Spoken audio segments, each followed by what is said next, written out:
बोधिसत्व बाबा साहेब ई ज्ञान श्रृंखला का तीसरा पुष्प ज्ञान सुगंध से सराबोर आप सबके समक्ष प्रस्तुत है। आभासी माध्यम से जुड़े सभी सहृदय श्रोता दर्शक मित्रों, सुधी विद्वज्जनों का गांधी और विनोबा की कर्मभूमि वर्धा से सादर प्रणाम और स्वागत। मित्रों, श्रृंखला की शुरुआत भारतीय ज्ञान परंपरा से हुई और पिछला पुष्प भारतीयता की समझ नए भारत के निर्माण पर केंद्रित रहा। आज के प्रबोधन का विषय है शिक्षा की भारतीय परंपरा, आज का परिप्रेक्ष्य और हमारा दायित्व। विश्वविद्यालय के माननीय कुलगुरु आचार्य रजनीश कुमार शुक्ल जी की दूरदर्शिता, भारतीयता के प्रति समर्पण, बिखरे को सहेजने का संकल्प तथा परंपरा को और प्रवाहमान करने की प्रतिबद्धता से प्रारंभ इस अकादमिक सांस्कृतिक ई ज्ञान श्रृंखला के आज के उद्बोधक हैं श्रद्धेय श्रीयुत मुकुल जी कानिटकर। भारतीय शिक्षण मंडल के अखिल भारतीय संगठन मंत्री माननीय मुकुल जी कानिटकर का जीवन 1990 से राष्ट्र सेवा में समर्पित है। 1990 से 2012 तक आप विवेकानंद केंद्र में जीवन व्रती के रूप में अपना समर्पण दे चुके हैं। मध्य प्रदेश राज्य योग परिषद के आप 2007 से माननीय सदस्य हैं तथा प्रतिवर्ष 12 जनवरी को करोड़ों छात्र छात्राओं के सामूहिक सूर्य नमस्कार का संचालन करने का गौरव आपको प्राप्त है। आपने सबसे बड़ी सामूहिक योग कक्षा का विश्व विक्रम बनाया है, जिसमें 2004 में 16,049 विद्यार्थियों तथा 2005 में 29,973 विद्यार्थियों द्वारा ग्वालियर में विवेकानंद केंद्र के तत्वावधान में गिनीज वर्ल्ड रिकॉर्ड में शामिल है। 2008 से 2011 तक विवेकानंद इंटरनेशनल फाउंडेशन नई दिल्ली के सचिव का दायित्व निभा चुके माननीय मुकुल जी प्रशिक्षण कार्यशालाओं और आनंद कार्यशालाओं के कुशल रचनाकार और संचालनकर्ता के रूप में ख्याति प्राप्त हैं। गीता और प्रबंधन तथा सस्टेनेबल फाइनेंस पर आईआईटी मुंबई, आईआईटी रुड़की जैसे संस्थानों में अतिथि विद्वान के रूप में पाठ्यक्रमों के संचालनकर्ता माननीय मुकुल जी 8,000 से अधिक प्रबोधन व्याख्यान कर चुके हैं। हिंदी, अंग्रेजी, मराठी भाषा में दर्जन भर पुस्तकों के लेखक रचनाकार आदरणीय मुकुल कानिटकर जी से आज शिक्षा की भारतीय परंपरा पर सुनना एक गौरव गाथा से रूबरू होने जैसा है। मैं विश्वविद्यालय के यशस्वी कुलपति, दर्शन व धर्म के आधिकारिक विद्वान आचार्य रजनीश कुमार शुक्ल जी से आदर और सम्मान के साथ अनुरोध कर रहा हूं कि वह माननीय मुकुल कानिटकर जी का फेसबुक के इस आभासी पटल पर स्वागत करते हुए विषय की प्रस्तावना पर प्रकाश डालने की कृपा करें। प्रोफेसर रजनीश कुमार शुक्ल जी। मुकुल जी का स्वागत है।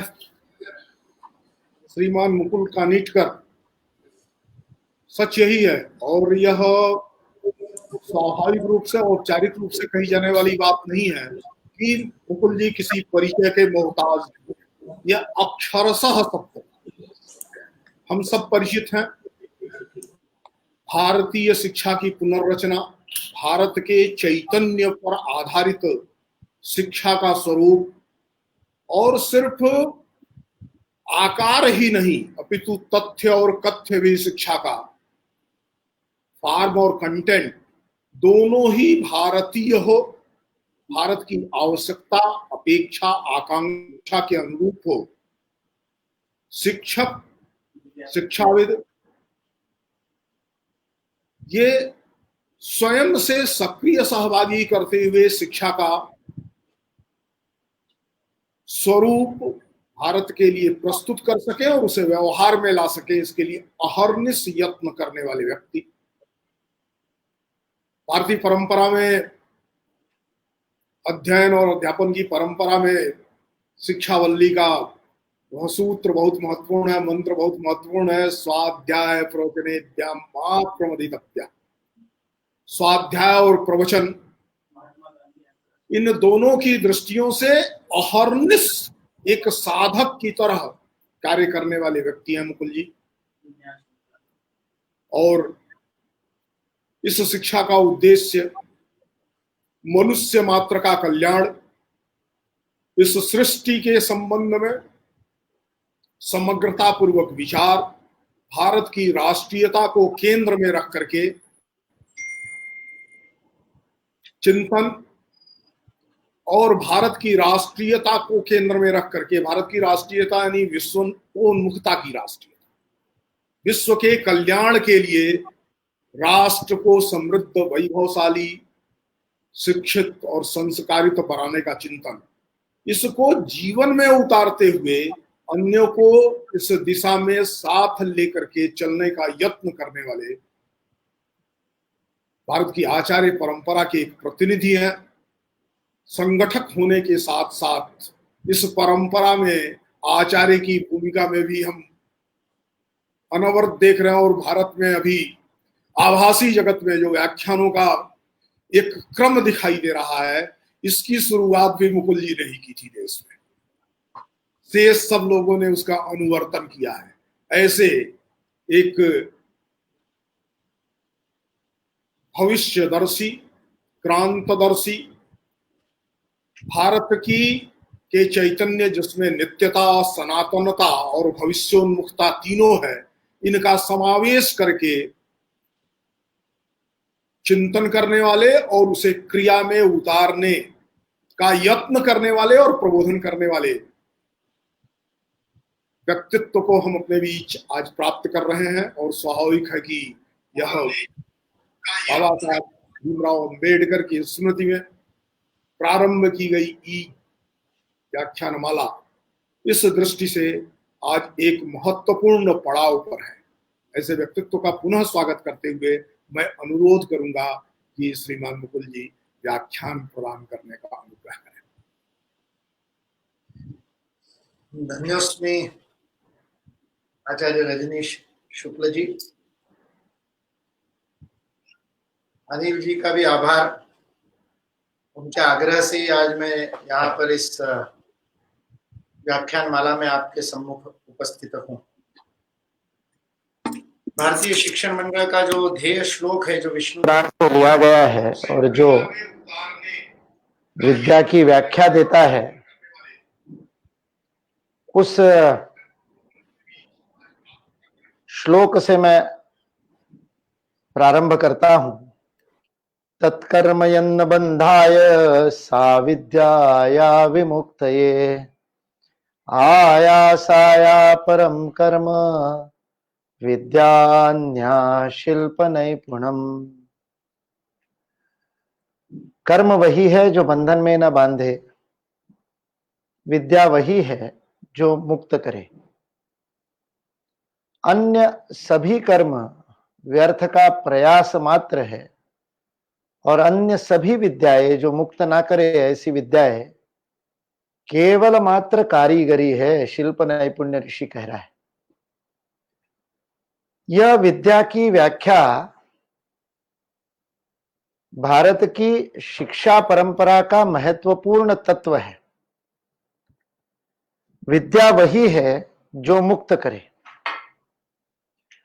ऐसी मुक्तकरी विद्या को प्रदान करने वाली व्यवस्था का निर्माण भारत में अनादिकाल से किया। अनादिकाल से हम इसलिए कह रहे हैं क्योंकि काल चक्र की चक्रीयता को भारत स्वीकार करता है, इसलिए काल का कोई प्रारंभ भी नहीं है और काल का कोई अंत भी नहीं है, इसलिए उसे अनादि और अनंत, भारतीय संस्कृति की ये दो विशेषताएं बहुत महत्वपूर्ण है। इसीलिए यह सनातन है। इसलिए भारत में जो कुछ भी है वह अनादि भी है और अनंत भी है। वैसे ही भारत की शिक्षा परंपरा भी है। अनेक प्रमाण इसके हमारे साहित्य में, परंपरा में हमको मिलते हैं। जब हम किसी भी शिक्षा व्यवस्था की बात करते हैं तो उसमें चार बातें महत्वपूर्ण होती है। पहली बात होती है कि शिक्षा का उद्देश्य क्या है। तो भारत में जैसा कि मैंने बताया, शिक्षा का सर्वोच्च उद्देश्य मुक्तकरी शिक्षा यह था। किंतु समग्रता से चिंतन करने की जो ऋषि परंपरा है, उस ऋषि परंपरा के कारण हमने केवल आध्यात्मिक मुक्ति की बात नहीं की। हमारी यह मुक्तकरी परंपरा मनुष्य को सुयोग्य, उसके सर्वांगीण व्यक्तित्व विकास के द्वारा समाज जीवन में योगदान करने के लिए सामर्थ्यवान बनाने वाली भी थी। और उस उद्देश्य को हमने कहा कि यह युक्तकरी विद्या है। युक्तकरी होगी तभी वह मुक्तकरी होगी। मुक्तकरी और युक्तकरी दोनों बहुत आवश्यक है। लेकिन केवल यहीं पर उद्देश्य समाप्त नहीं होता था, वह उद्देश्य तीसरे स्तर पर भी जाता था, जो आजकल बड़ा महत्वपूर्ण हो गया है।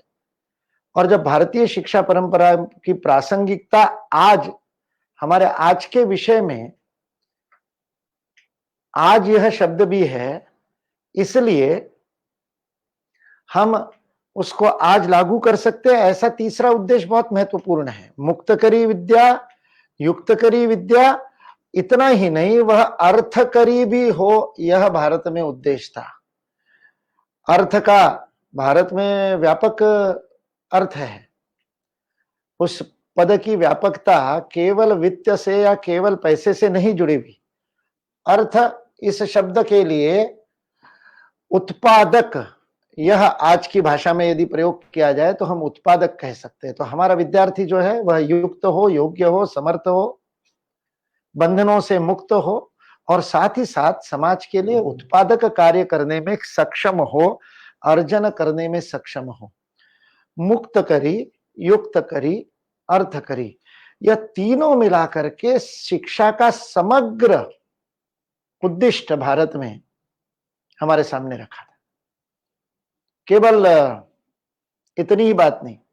आज जब हम शिक्षा के उद्दिष्ट की बात करते हैं आधुनिक शिक्षा में, तो हम लर्निंग आउटकम्स की बात करते हैं, रिजल्ट की बात करते हैं। जब हम विद्यार्थी की बात करते हैं तो विद्यार्थी का नॉलेज बढ़ना चाहिए और विद्यार्थी का नॉलेज के साथ में उसके स्किल्स बढ़ने चाहिए। और तीसरा हम कहते हैं उसके आचरण में, उसके बिहेवियर में, सामाजिक व्यवहार में परिवर्तन होना चाहिए। किंतु इन सारे उद्देश्यों को आज हम केवल व्यक्तिगत स्तर पर परिभाषित कर रहे हैं। भारतीय शिक्षा परंपरा में संगच्छध्वम, संवदध्वम, संवो मनांसी जानताम की परंपरा होने के कारण भारत में कुछ भी व्यक्तिगत नहीं है। मुक्ति भी व्यक्तिगत नहीं है, साधना भी व्यक्तिगत नहीं है, प्रार्थना भी व्यक्तिगत नहीं है, उपासना भी व्यक्तिगत नहीं है। सब कुछ सामूहिक है। इसलिए शिक्षा का उद्देश्य भी व्यक्तिगत नहीं है, समष्टिगत भी है। इसलिए 4 स्तरों पर शिक्षा के उद्देश्य को भारत में समझा गया। और भारतीय शिक्षा परंपरा में, विद्या परंपरा में, शिक्षा शब्द का भारत में अर्थ अलग है। इसलिए विद्या, यही शब्द भारत में वित्त धातु से आया हुआ विद्या, जिससे परिपूर्ण व्यक्ति जानता है। वह केवल जानकारी नहीं रखता, वह उस जानकारी को आत्मसात किया हुआ, पचाया हुआ विद्वान होता है। विद्वान जो होता है, वित्त से परिपूर्ण जो होता है, जो संवित होता है, वो सम्यक वित्त में जो प्रतिष्ठित होता है, ऐसे विद्वान निर्माण करना जिसका उद्देश्य है, वह विद्या है।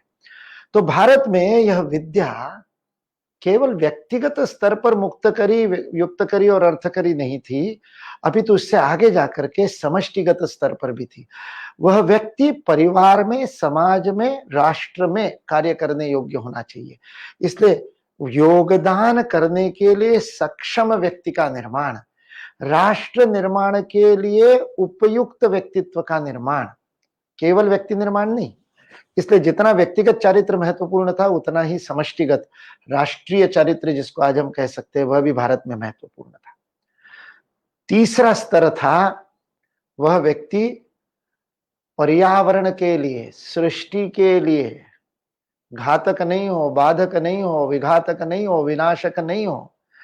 उसका ज्ञान, उसका आचरण, उसका व्यवहार यह प्रकृति के साथ सामंजस्य करने वाला हो, प्रकृति का शोषण करने वाला नहीं, दोहन करने वाला हो। इसलिए प्रकृति प्रेमी समाज का निर्माण, व्यक्ति का नहीं, प्रकृति प्रेमी समाज का निर्माण, और उससे भी आगे जाकर के मुमुक्षु समाज का निर्माण, सारा समाज एक साथ मुक्ति की कामना से आगे बढ़े, ऐसा ज्ञान पिपासु समाज, आज जिसे नॉलेज सोसाइटी कहते हैं आधुनिक भाषा में, तो यह समूचे मानवता के कल्याण की कामना करने वाला राष्ट्र, भद्रमच्छन्त ऋषया की कल्पना करने वाला राष्ट्र, सर्वे भवन्तु सुखिना की प्रार्थना करने वाला राष्ट्र। कोई भी दिखा दीजिए अन्य संस्कृति, अन्य कोई भी वैश्विक प्रार्थना दिखा दीजिए जो इतनी सार्वभौमिक हो, इतनी सार्वजनीन हो। हम ये नहीं कह रहे कि सर्वे सनातनी या सर्वे हिंदू भवन्तु सुखिना, हम कहते सर्वे भवन्तु सुखिना। अरे हम ये भी नहीं कहते कि सर्वे मानवा भवन्तु सुखिना, हम तो वहां तक भी नहीं रुके।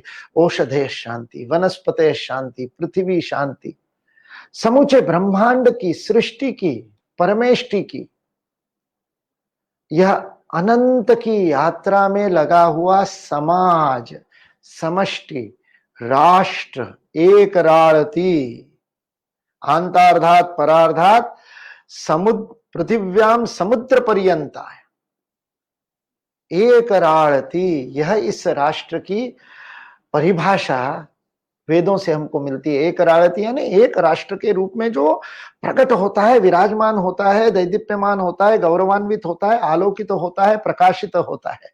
राट शब्द का यह अर्थ है, और वह जब विशेष रूप से होता है तो उसको विराट कहते हैं। यह विराट राष्ट्र का रूप है।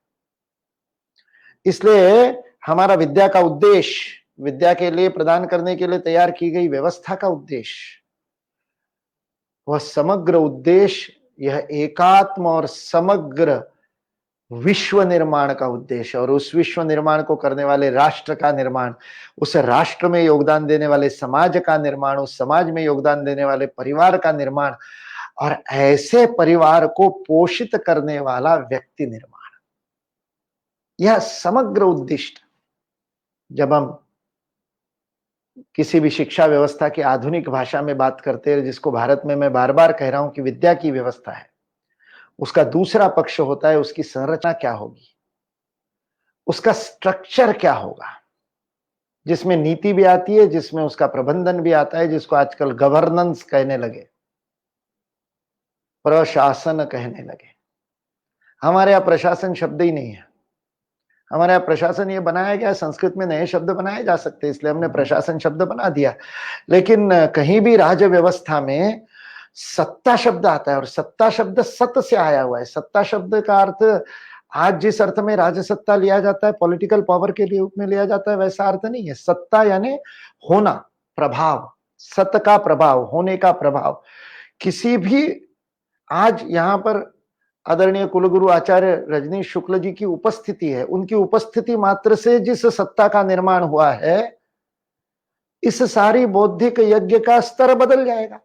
श्रोताओं में कौन बैठे है इनका यदि भान हो, और उन श्रोताओं का स्तर यदि पता चल जाए, तो उनकी सत्ता मात्र से, यानी उनके होने मात्र से, सतता, सत्ता, सत यानी होना, उनके होने मात्र से जो प्रभाव उत्पन्न होता है उसे सत्ता कहते हैं।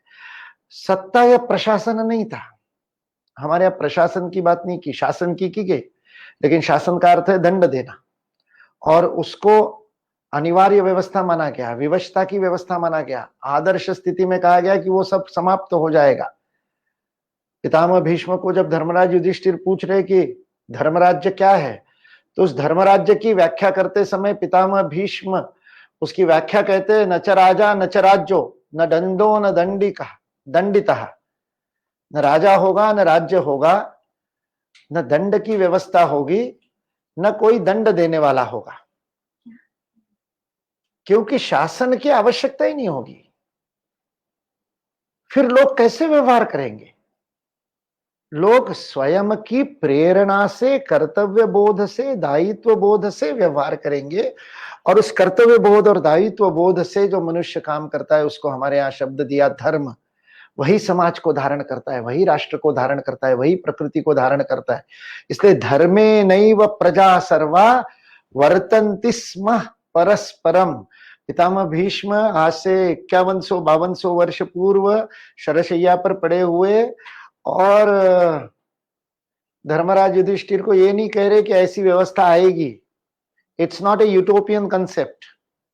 ग्रीक और रोमन के अरस्तु और प्लेटो जैसे लोगों ने जिस यूटोपिया की कल्पना की जहां राज्य की व्यवस्था नहीं होगी, या मार्क्स जिस स्टेटलेस सोसाइटी को क्रांति के बाद प्राप्त करना चाहता है, वह सारी भविष्यकालीन कल्पनाएं थी। पितामह भीष्म की भाषा भूतकाल में है। स्म स्म शब्द संस्कृत में तब प्रयोग किया जाता है ऐसा था। It is a past participle, भूतकाल की बात कर रहे हैं। ऐसा था, कैसा था? धर्मे नैव प्रजा सर्वा वर्तन्ति स्म परस्परम, एक दूसरे से व्यवहार करती थी। रक्षन्ति स्म परस्परम, एक दूसरे की रक्षा करती थी। इसलिए प्रशासन भी नहीं था, शासन भी नहीं था, तो क्या था? अनुशासन था। उपनिषद में बार बार शब्द आता है एतद आदेश, एतद उपदेश, और फिर वो कहता है एतद एष आदेश, एष उपदेश। वो कहता है अपनी बात बताने के बाद, गुरु यह आदेश है धर्म का, यह शास्त्र का आदेश है, यह उपदेश है, यह तुम्हारे लिए करणीय है। तुम मेरे पास में बैठे हो इसलिए तुमको मैं समझा रहा हूं, तुम्हारी त्रुटियों के बारे में तुमको बता रहा हूं, फीडबैक दे रहा हूं, उपदेश, उसको ठीक कर लो। और फिर कहता है एतद अनुशासनम, यह अनुशासन है, अंदर से जिसका पालन किया जाता है। इसलिए संरचना और व्यवस्था की जब हम बात करते हैं तब हमारी गुरुकुल प्रणाली में अत्यंत अद्भुत पारिवारिक सामंजस्य वाली, लिखित संविधान वाली नहीं, एक दूसरे के समन्वय से, स्नेह से, प्रेम से, आत्मीयता से चलने वाली व्यवस्था और संरचना थी। अत्यंत लचीली थी, कोई कठोरता थी नहीं, उसके अंदर कोई रिजिडिटी नहीं थी, नियमों की रिजिडिटी नहीं थी, अत्यंत लचीली व्यवस्था थी। प्रत्येक व्यक्ति के स्तर को, गति को और स्थिति को ध्यान में रख करके उसके लिए सर्वोच्च उपलब्धि पाने के अवसर प्रदान करने वाली व्यवस्था थी।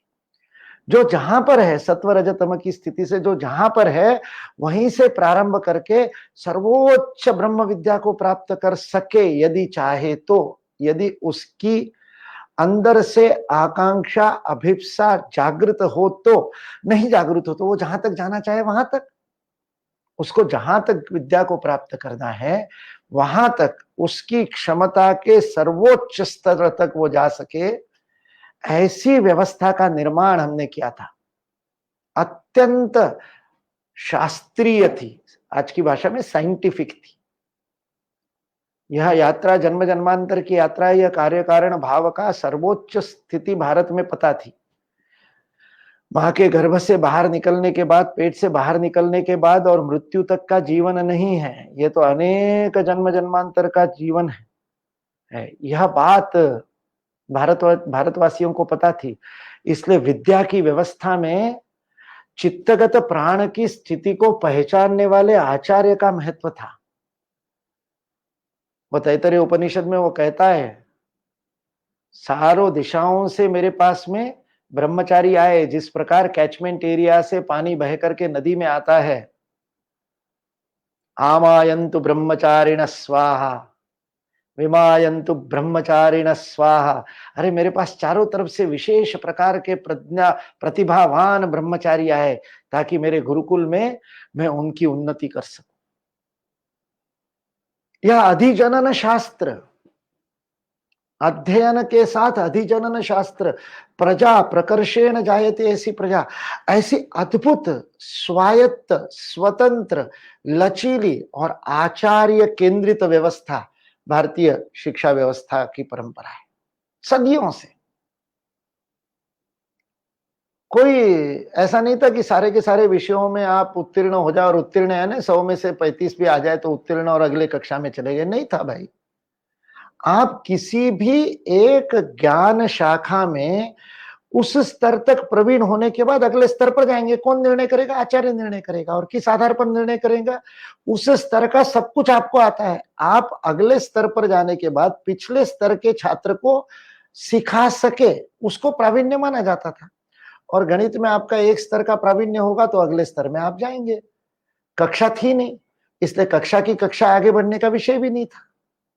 यह लचीलापन था।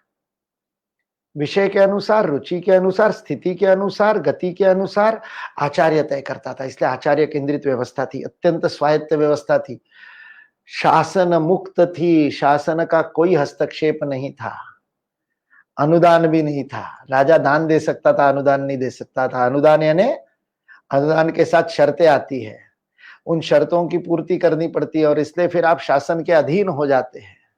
फिर प्रशासकीय अधिकारी कहता है मैं सैलरी देता हूं शिक्षक की, तो मैं बताऊंगा कि कैसे पढ़ाना है। नहीं, यह व्यवस्था नहीं थी। शासन मुक्त, स्वायत्त, विकेंद्रित, और इतनी विकेंद्रित कि आचार्य केंद्रित, ऐसी शिक्षा व्यवस्था भारत की परंपरा है।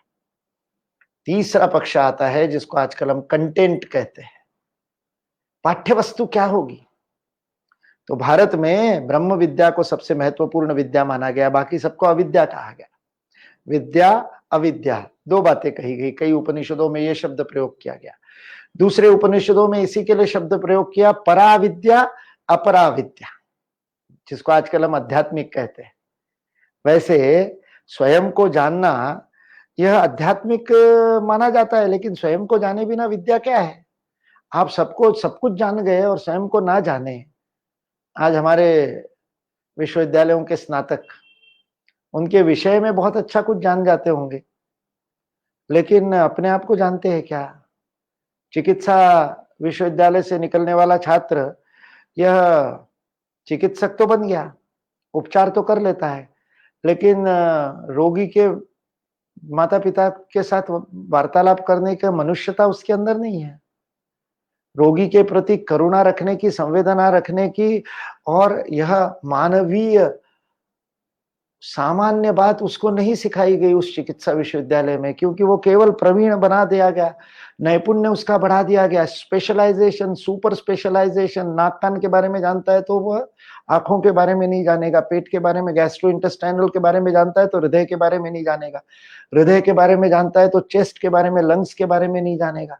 इतना सुपर स्पेशलाइजेशन कर दिया, किंतु मनुष्य बनाया क्या?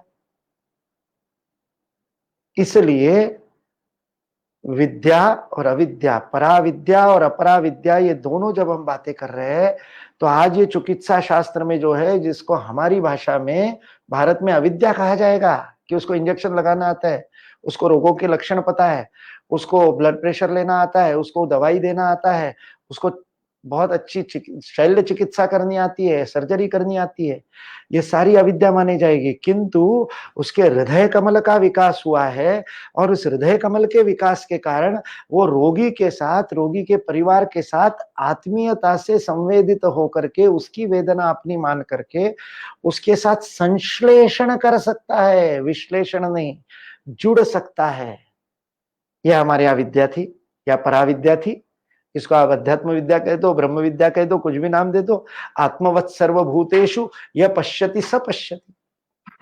लाप्साम रांगपा ने, ब्रिटिश लामा ने जाकर के जब वो ल्हासा में रहा और वहां जैन बुद्धिस्ट लोगों के बीच में रह करके उसने अपने प्रयोग किए, तो उसने पुस्तकें लिखी। थर्ड आई उसकी बहुत बड़ी प्रसिद्ध पुस्तक है और उस पुस्तक में वो अनेक वर्णन करता है। उसमें एक वर्णन करता है कि जब उसने जाकर के उस लामा साधु को बताया कि मैं और झूलॉजी का प्राणी विज्ञान का हूं, तो उन्होंने कहा प्राणी शास्त्र के क्या जानते हो तुम? तो उसने कहा प्राणी शास्त्र में मैं सब जानता हूँ। बोले क्या किया तुमने? तो बोले मैंने मेंढक को काट के देखा था। तो वो गुरु जोर जोर से चिल्ला करके अपने शिष्यों को बुला करके कहता है, आओ रे आओ, ये कितना बड़ा विद्वान है, ये मरे हुए मेंढक को जानता है। तो लोब्सांग रामपा देखते रहा, ये क्या बात कर रहे हो, हमारे यहाँ तो परंपरा ही ऐसी है, हम तो करते ही ऐसा है, आप क्यों कह रहे हो मरे हुए मेंढक को जानते हो? अरे तुम डायसेक्शन करके, काट करके जिसको जानोगे वो जीवित मेंढक थोड़ी है। तो वो पूछता है जीवित मेंढक को कैसे जाना जा सकता है? बोले काट करके, खंड खंड करके किसी बात को जब आप समझते हो तो उसे विश्लेषण कहते हैं। यह तोड़ करके जानने की बात हुई। पद का विन्यास करके, पद का विच्छेद करके, विश्लेषण करके समझना, लेकिन उससे ज्ञान नहीं होता है, उससे जानकारी मिलती है। तो उसने गुरु को पूछा फिर ज्ञान कैसे मिलता है? तो गुरु ने कहा ज्ञान मिलता है संश्लेषण से। तो बोले संश्लेषण कैसे होगा? तो लोब्सांग रामपा लिखता है कि गुरु ने बड़ी विचित्र बात कही, यदि तुम मेंढक को जानना चाहते हो तो मेंढक बन जाओ, मेंढक बनोगे तो मेंढक को जानोगे, एकत्व की अनुभूति करके। अब ये विद्या है या अपराविद्या, अविद्या है? जूलॉजी भी पराविद्या हो सकती है, सारी विद्याएं। इसलिए वो जिस श्लोक से मैंने प्रारंभ किया था, वो विष्णु पुराण का ऋषि कह रहा है, वही विद्या, आप नृत्य सीख रहे हो, आप नाट्य सीख रहे हो, आप धनुर्विद्या सीख रहे हो, वही विद्या मुक्तकरी विद्या भी हो सकती है, वही विद्या अविद्या भी हो सकती है। कर्ण भी ब्रह्मास्त्र सीख रहा है परशुराम के पास में, अश्वत्थामा भी पिता के पुत्र मोह से दिए गए ब्रह्मास्त्र को ग्रहण किया, और अर्जुन और कृष्ण के पास भी ब्रह्मास्त्र है, लेकिन एक का ब्रह्मास्त्र विद्या है, दूसरे का ब्रह्मास्त्र अविद्या है। क्यों? क्योंकि उद्देश्य क्या है? विद्या की परिभाषा, व्याख्या उद्देश्य से होगी। उसी ज्ञान की प्राप्ति जब उदात्त उद्देश्य से की जाएगी तब वह विद्या है, और जब वह शूद्र उद्देश्य से, छोटे संकीर्णता से, स्वार्थ से की जाएगी तब वह अविद्या है। तो विद्या, अविद्या, पराविद्या, पराविद्या, ऐसे अनेक भाषा में भारतीय परंपरा का कंटेंट, सामग्री क्या होगी। आजकल सिलेबस शब्द प्रयोग होता है, करिकुलम और सिलेबस दो शब्द प्रयोग होते हैं। छांदोग्योपनिषद में नारद सुत शौनक आदि ऋषियों के पास जाकर के कह रहे हैं कि मैंने सब कुछ पढ़ा है। वहां पर हमको गुरुकुल का सिलेबस पता चलता है। वो कहते हैं मैंने 14 विद्याएं, 16 विद्याएं प्राप्त कर ली है, और मैं 64 कलाओं को भी जान गया हूँ, और ये भी जान गया हूँ, वो भी जान गया हूँ, सब बताते हैं। 4 वेद, 6 वेदांग, 4 उपवेद, सब मैंने यह 14 विद्याएं ग्रहण कर ली है, और उसके बाद में मैंने 64 कलाओं का भी ज्ञान प्राप्त कर लिया है, और उसके अलावा भी बहुत सारा सिलेबस मेरा पूरा हो गया है। तो फिर ऋषि ने पूछा, फिर हमारे पास क्यों आए हो? तो बोले, इतना सब जानने के बाद भी मेरे मन को शांति नहीं मिली, मेरा मन विचलित है। तो क्यों विचलित है, क्या बच गया? तब ऋषि कहते हैं कि आत्मज्ञान कहाँ प्राप्त हुआ, विद्या तो आई नहीं, ये तो सारी अविद्या हो गई। आप सोचिए, वेदवित है वो कहता है 4 वेद, 4 उपवेद में जान गया हूँ, वेदांग जान गया हूँ, लेकिन वह वेद, वेदांग और उपवेद यह विद्या नहीं है यदि वह आत्मज्ञान के लिए प्रेरित नहीं करती है, मुमुक्षा की ओर नहीं ले जाती। तो भारत में सिलेबस यानी बहुत बड़ी ज्ञान राशि का छोटा सा टुकड़ा। गणित बहुत बड़ा है, उसमें से एक टुकड़ा 7वीं में पढ़ेंगे, अगला टुकड़ा 8वीं में पढ़ेंगे, अगला टुकड़ा 9वीं में पढ़ेंगे, क्रमशः पढ़ते पढ़ते फिर 12वीं तक खत्म हो जाएगा, तो फिर फर्स्ट ईयर में वही फिर से पढ़ेंगे। इसको भारत में सिलेबस नहीं कहा गया। भारतीय भाषाओं में भी, हिंदी में सिलेबस को आप क्या कहते हैं? पाठ्यक्रम। मराठी में कहते हैं अभ्यास क्रम। सारी भारतीय भाषाओं में क्रम महत्वपूर्ण है। ज्ञान तो पूरा प्राप्त करना है, कंटेंट तो सब कुछ है, ओनली क्रोनोलॉजी मैटर्स। और व्यक्ति परत्व, व्यक्ति के अनुसार, व्यक्ति की चित्तगत प्राणों की स्थिति के अनुसार वह परिवर्तित होती है।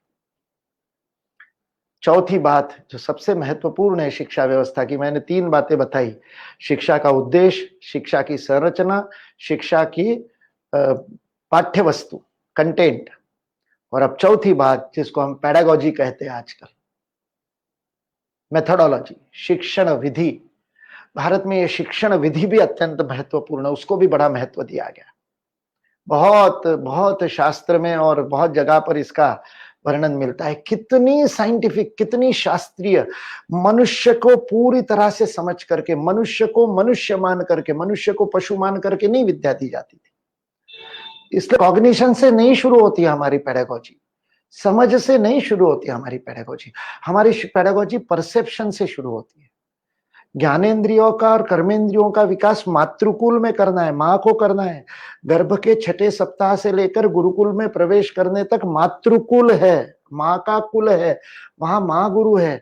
माँ दशेंद्रियों का विकास सिखाती है। पंच ज्ञानेंद्रिय और पंच कर्मेंद्रियों का विकास माँ के ममत्व में होता है, लालन के साथ होता है। लालयेत 5 वर्षाणि 10 वर्षाणि ताड़येत प्राप्ते तु 16 वर्षे पुत्रम मित्रम समाचरे। ब्यूटीफुल पेरेंटिंग का सूत्र हमको दिया है भारतीय परंपरा में। इसलिए ये चौथी बात भी बहुत महत्वपूर्ण है, pedagogy. Most scientific pedagogy was evolved in this country. is evolved in this country. आज भी गुरुकुलों में वही पेडागोजी प्रयोग होती है। इस पेडागोजी का दूसरा विशेषता है, it is from with in, not from without, बाहर से नहीं, अंदर से बाहर। स्वामी विवेकानंद कहते हैं education is the manifestation of perfection already with in man. मनुष्य के अंतर्निहित पूर्णत्व की अभिव्यक्ति यह शिक्षा है। एजुकेशन इस अंग्रेजी शब्द का भी अर्थ है, एड्यू का शब्द ही अर्थ है बाहर निकालना। ई ड्यूको मतलब बाहर निकालना। इसी ग्रीक मूल से एजुकेशन भी शब्द आया है। इसलिए अंदर से बाहर ये दिशा बहुत महत्वपूर्ण है। हमारी सारी पेडागोजी बाहर से अंदर है। आज विद्यालयों की सब जगह हम वो सिलेबस उस बच्चे के अंदर ठूसना चाहते हैं। स्वामी विवेकानंद कहते हैं it is not the amount of information that is inserted in the brain and runs right there for the whole life. सारे जीवन भर वहां अत्यंत विध्वंसकारी और विचित्रता से और गड़बड़ करने वाली जानकारियों को ठूसना शिक्षा नहीं है, अंदर से अनुभूति को बाहर निकालना। इसलिए अनुभूति जन्य शिक्षा, और अनुभूति हृदय से होती है, अनुभूति भाव के स्तर पर होती है। इसलिए अंतःकरण बहुत महत्वपूर्ण है। इसलिए पंच कर्मेंद्रिया, पंच ज्ञानेन्द्रिया, इन दशेंद्रियों के साथ मन बुद्धि चित्त अहम के अंतःकरण चतुष्टय का विकास, ये भारत की पेडागोजी है। इसलिए मनुष्य की विशेषता को समझ करके एक शिक्षण विधि का निर्माण भारत में हुआ। ये चारों भारत में है और ये चारों सबके लिए है। ये एक अंतिम बात मैं भारत की शिक्षा पद्धति के बारे में कहना चाहता हूं। अनादिकाल से भारत में प्रत्येक मनुष्य मात्र के लिए, स्त्री पुरुष, जाति वर्ण उपजाति वंश, किसी का भी भेद किए बिना सबके लिए शिक्षा उपलब्ध है भारत में। और 1823 तक है, अनादिकाल से 1823 तक है। कोई विभेद नहीं हुआ, किसी वर्ण को शिक्षा से वंचित नहीं रखा गया भारत में। उस व्यक्ति की स्थिति, गति, स्तर और इच्छा के अनुरूप भिन्न भिन्न उसको शिक्षा मिली होगी। सब एक जैसी शिक्षा नहीं लेते, आज भी नहीं लेते, लेना भी नहीं चाहिए। सबकी और अंतर्निहित उसकी जो स्थिति है, उसकी जो गति है, उसकी जो प्राण की स्थिति है, चित्तगत गत जन्म से जो लेकर के आया है, उस सबके आधार पर इस जीवन में वो शिक्षा लेता है। किंतु सबको शिक्षा मिलती थी, और जिसको आज 3 R कहते हैं, रीडिंग, राइटिंग एंड अर्थमेटिक्स, ये तो सबको दिया जाता था। यह सामान्य शिक्षा तो भारत में प्रत्येक व्यक्ति को मिलती थी, स्त्री पुरुष सभी को। ब्रह्म विद्या को लेकर के अधिकार की बात होती होगी, कुछ उच्चतर विद्याओं को लेकर के अधिकार क्या आज भी होता है ना। मेडिकल में हर किसी को एडमिशन नहीं मिलता, एंट्रेंस टेस्ट होता है, तो वो परंपरा होगी। लेकिन वंचित किसी को नहीं रखा गया था शिक्षा से। ये 1823 में अंग्रेजों के सर्वेक्षण में भी मिला है। धर्मपाल जी की पुस्तक आप पढ़िए, ब्यूटीफुल ट्री, या archives.org पे जाकर के डाउनलोड कर लीजिए। एजुकेशनल सर्वे ऑफ इंडिया 1823, अंग्रेजों द्वारा किए गए सर्वेक्षण में हमको पता चलता है लगभग 100% साक्षरता पूरे भारत में थी। इसलिए सर्वव्यापी, सर्वसमावेशक, सबको लेकर के चलने वाली ऑल इंक्लूसिव शिक्षा थी। आज इसे पुनरेव लागू करना संभव है। भारतीय शिक्षण मंडल उसके लिए कार्य कर रहा है, और इसलिए सभी स्तरों पर काम करना हमने शुरू किया है। राष्ट्रीय शिक्षा नीति के लिए जो हमने डॉक्यूमेंट दिया एजुकेशनल आउटलाइन के रूप में, उसमें ये चारों बातें, शिक्षा का उद्देश्य, शिक्षा की स्वायत्त संरचना, शिक्षा का कंटेंट पाठ्यवस्तु, और शिक्षा की शिक्षण विधि, इन चारों में भारतीयता लाने का कार्य हम अपनी कक्षा से शुरू कर सकते हैं। सरकार नहीं कर सकती, प्रशासन नहीं कर सकता, शिक्षक, केवल और केवल शिक्षक कर सकता है। इसलिए यहाँ जितने शिक्षक मुझे सुन रहे हैं उन सबसे मेरा आह्वान है, इसे आत्मसात कीजिए। कहां से करेंगे? अंदर जाइए, अपने आप के अंदर है, आपके डीएनए में भारतीयता है। बाहर खोजने की जरूरत नहीं, ग्रंथों में जाने की जरूरत नहीं, तैतरीय उपनिषद पढ़ने की जरूरत नहीं, छांदोग्य उपनिषद पढ़ने की जरूरत नहीं। आप अपने अंदर जाइए और इस शास्त्रीय शिक्षण विधि को बाहर निकालिए। भारतीय शिक्षण मंडल आपका सहयोग करने को तैयार है। हम इस व्यवस्था का निर्माण अपनी कक्षा से कर सकते हैं। इस कोविड-19 ने अवसर दिया है। इस महामारी ने अवसर दिया, इस चुनौती ने अवसर दिया है। इस चुनौती ने लर्निंग सेंट्रिक सिस्टम डेवलप कर दिए है, क्योंकि डिजिटल एजुकेशन में लर्निंग मैनेजमेंट सिस्टम होता है, टीचिंग मैनेजमेंट सिस्टम नहीं होता। टीचिंग छोड़ के लर्निंग में जाएंगे, हमारी शिक्षण विधि बदल जाएगी। भारत में अध्ययन होता है, अध्यापन का अर्थ होता है अध्ययन को मार्गदर्शन करना, उपाध्याय का अर्थ होता है अध्ययन का सहयोग करना, आचार्य का अर्थ होता है आचरण से अध्ययन के लिए प्रेरित करना। सारा कुछ केवल अध्ययन है। Only learning is possible, everything is only learning, there is no teaching. इसलिए इसको हम कर सके, इतनी सी प्रार्थना है शिक्षकों से, इतना सा आह्वान है। इसलिए महात्मा गांधी अंतर्राष्ट्रीय हिंदी विश्वविद्यालय को शतशः कोटिशः कृतज्ञता ज्ञापन करता हूं कि उन्होंने यह अवसर प्रदान दिया कि भारतीय शिक्षा की परंपरा को समग्रता से आपके सामने रख सके। हमारा दायित्व है कि इसको आत्मसात करें और अपने अंदर से इसको अपने जीवन में, अपनी कक्षा में, अपने छात्रों के साथ लागू करना प्रारंभ करें। बहुत बहुत धन्यवाद।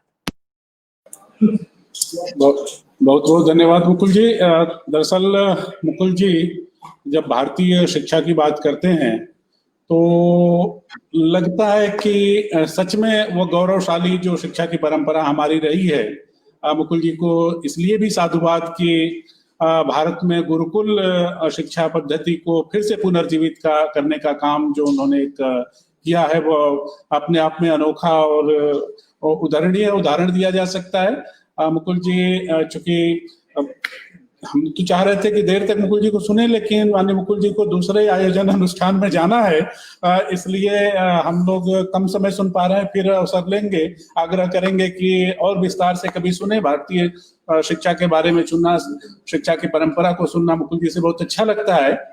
मैं माननीय कुलगुरु अपने रजनीश कुमार शुक्ल जी से आग्रह करूंगा कि वो चूंकि प्रश्न कुछ आए हो तो प्रश्नों को ले सकते हैं 2-4 मिनट के लिए।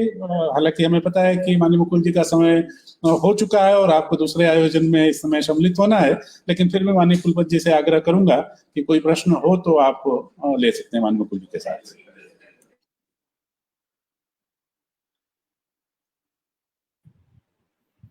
मुकुल जी एकदम भगवत गीता के अभ्यासी हैं, अध्येता हैं और प्रवचनकार भी हैं। इसलिए भगवत गीता के अभ्यास जनित जो भी उपदेश होते हैं वह संशय को समाप्त कर देने वाले होते हैं। न कोई संशय था, न तो कोई प्रश्न ऐसा आया है जिसमें कोई संशय किसी श्रोता दर्शक का हो, क्योंकि जब वो दृष्टि स्पष्ट होती है तो प्रत्येक वाक्य सार्थक होता है। भारतीय परंपरा तो मानती है अमंत्रम अक्षरम नास्ति, कोई अक्षर मात्र ऐसा नहीं है जो मंत्र न हो जाए। अभाव तो योजक का है, उसमें अक्षर में जो छिपा हुआ मंत्र है, अंतर्निहित मंत्र है, उसको किस प्रकार से वो अभिव्यक्त कर देता है जिससे सबको वो उसका बोध होने लगे। भारतीय शिक्षा की परंपरा अनादिकाल से और अब तक, जिसको मुकुल जी ने कहा 1823 तक निरंतरता की परंपरा है, बिना किसी अव्यवहित व्यवधान की परंपरा है, और 21वीं शताब्दी में उसके पुनरोदय और पुनर्प्रकाश का कालखंड है। और हजारों हजार वर्ष के कालखंड में 100-150 वर्ष कोई मायने नहीं रखते हैं, इसलिए कोई बहुत व्यवधान आया है ऐसा भी नहीं है।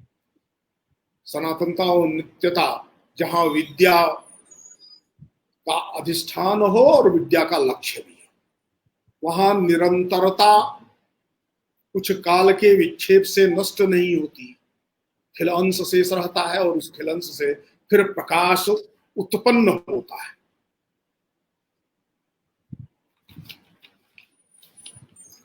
इनको हम सबको अत्यंत सहज ढंग तो तभी आता है जब बोध हो, सिर्फ शब्दों से न कहा जा रहा हो, अर्थ अनुभव के साथ अभिव्यक्त हो रहे हों, यह होता है तभी संभव होता है। और मुकुल जी का कुछ काल के लिए अपने निरंतर के अनुष्ठान के बीच गीता पढ़ने और गीता पढ़ाने का जो इन्होंने संकल्प ले रखा है इस गर्भवास की पूरी अवधि के बीच, और हम सब उससे कितने लाभान्वित हुए उसकी चर्चा नहीं कर सकते। यहाँ पर काल कम होने के कारण से उसका काल समय प्रारंभ होने वाला है, इसलिए मैं भी बहुत उसके लिए प्रधान रूप में उपस्थित न हो करके विश्वविद्यालय परिवार की ओर से और सभी उन सुधी श्रोताओं की ओर से जो आपके व्याख्यान का श्रवण कर रहे थे, आपके प्रति आभार व्यक्त करता हूं, कृतज्ञता ज्ञापित करता हूं, इस विश्वास के साथ कि आज तो सिर्फ आपने शुरुआत की है, अभी बहुत बातें कहनी बाकी हैं, बहुत दिशाएं दिखानी बाकी हैं। एक दिशा दिखाई है, देखना हमको 10 दिशाएं, तो उन 10 दिशाओं के लिए फिर आप शीघ्र ही हम लोगों को उपलब्ध होंगे, इस विश्वास के साथ पुनः धन्यवाद।